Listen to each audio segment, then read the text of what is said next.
Hello everyone, welcome to the second module of the beginner series. Today we are going to do types of options. Okay, so basically there are two types of options. One is known as call and second is known as put. Okay, so today we'll focus only on call. So a call option refers to right to buy the stock at the said price. Okay, just as the same example that Jay wanted the goods at the said price, that is Jay wanted to buy the goods at the said price, that is you can say that Jay is buying a call option. Okay, so once again an option buyer and option seller, and we'll take another example. Okay, this time we'll take an example of a stock. Okay, remember this Tata Motors can be referred to as plastic. Okay, in the previous example, right? Because call option of Tata Motors depends on Tata Motors stock, right? So Tata Motors is trading at 100 rupees.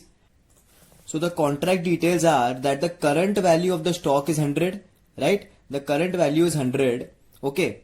And the buyer wants the goods after 3 months at 110, right? After 3 months, the buyer wants the goods at 110, okay? For this, he is paying 2 rupees per share. And how much shares? That is 3000 shares. Okay. 3000 shares the buyer wants. Okay. After 3 months at 110 rupees. Okay. For this, he is paying the seller 2 rupees premium per share. That is 2 rupees margin non-refundable per share. Okay. That is, the buyer is paying 6000 rupees to the seller for this contract. Okay. So what is the view of the buyer? The view of the buyer is that after 3 months, Tata Motors share will go above 110. Right? And for the seller, he thinks that Tata Motors share will not go above 110. That is, Tata Motors share will be below 110 after 3 months. Right? So hence, they both enter into a contract. Okay.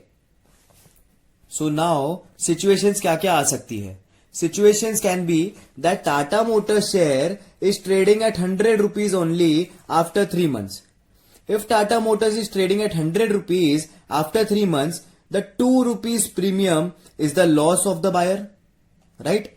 2 रुपए की premium per share has been given by the buyer to the seller. Right? So as you can see, below 110, the loss is of the option buyer, right? Because Tata Motors share are not trading above 110, right? If Tata Motors share are not trading above 110, then the buyer will not execute the contract, right? He will buy the shares from the market, right? He will not execute the contract from the seller, right? Because Tata Motors share are anyways below the contract value price, right? He can get it below the contract value price from somewhere else also, from the market as well, right? So hence, the premium which he has given is the loss of the buyer, right? That is 2 rupees premium per share, right? So if Tata Motors shares are trading at 120, the buyer will execute the contract, right? Buyer to execute कर देगा contract को, because he has the right to buy the goods at 110, right? That is, he will get 10 rupees profit per share, right? And 2 rupees premium he has given at the starting of the contract, right? So 10 rupees is the profit right now, minus 2 is the premium which he has given, that is 8 rupees is the net profit if Tata Motors share trade at 120 after 3 months, right? Now, what if Tata Motors share trade at 130? The buyer will get 18 rupees profit, right? How? 20 rupees will be from executing the contract, that is he will get the goods at 110 and the market value is 130, right? So 20 rupees का profit यहाँ पर हो गया, and 2 rupees is the premium which he had given for the contract, hence 18 rupees is the profit, right? Now this was from the buyer's view, right?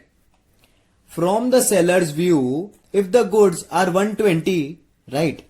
If the goods are 120, he will get 8 rupees loss, right? How? 10 rupees is the loss from giving the goods at 10 rupees below the market's price. He will give the goods, the seller will give the goods at 110 to the buyer because he has the obligation to give, right?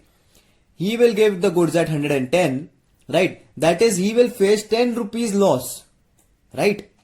And he has received 2 rupees premium for entering the contract. So the net loss is -8, right? Similarly, if the goods go at 130, he will get 20 rupees loss from giving the goods and 2 rupees will be the net profit from the premium. Hence, 18 rupees is the net loss, right?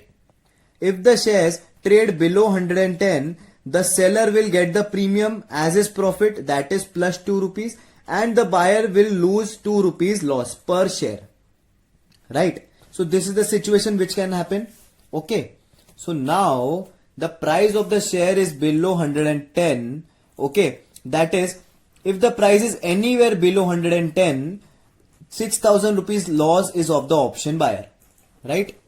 6,000 rupees is loss of the option buyer and 6,000 rupees is the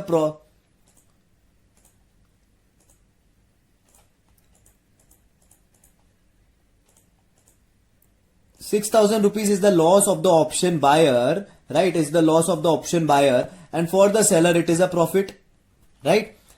If the goods are still at 110, still the seller will be at 6,000 profit and the buyer will be at 6,000 loss. 2 rupees per share, 3,000 shares. 3,000 into 2 is 6,000. Hence, 6,000 is the loss of the buyer still if the goods are at 110, right? Now, if the goods are at 125, okay, so he will get the goods at 110, right? If he gets the goods at 110, 15 rupees is the profit. 15 rupees is the profit from receiving the goods below the current market price, right? And 2 rupees is the premium which he had given, right? So 15 minus 2 is 13 and 13 rupees is the per share profit which he has received. 13 into 3,000 is 39,000 profit. Simple. So 39,000 profit is the profit of the buyer of the option contract right now. Or you can say buyer of the call option, right? You can say that the buyer of the call option will have 39,000 profit. Simple. And now for the seller, this becomes 39,000 loss, or you can say 39,000 opportunity loss, right? Because if the trader, if he is giving at 110 and the goods are traveling at 125, right? The goods are traveling at 125, he is giving at 110. That is, he has lost an opportunity of 15 rupees profit, right? And but for this 15 rupees opportunity lost, he also received a 2 rupees premium per share for entering the contract. That is, minus 13 per share is his opportunity loss. That is 39,000 rupees. Simple. So the seller of the call option will have loss over here and the buyer of the call option will have profit. But in the above two conditions, the seller will be in profit, that is the premium received, and the buyer of the option contract, that is the buyer of the call contract, call option, will be at loss. And how much loss? Loss of the premium. Okay. So this is the concept of a call option. Okay. Thanks for watching this video. We'll see you in the next module.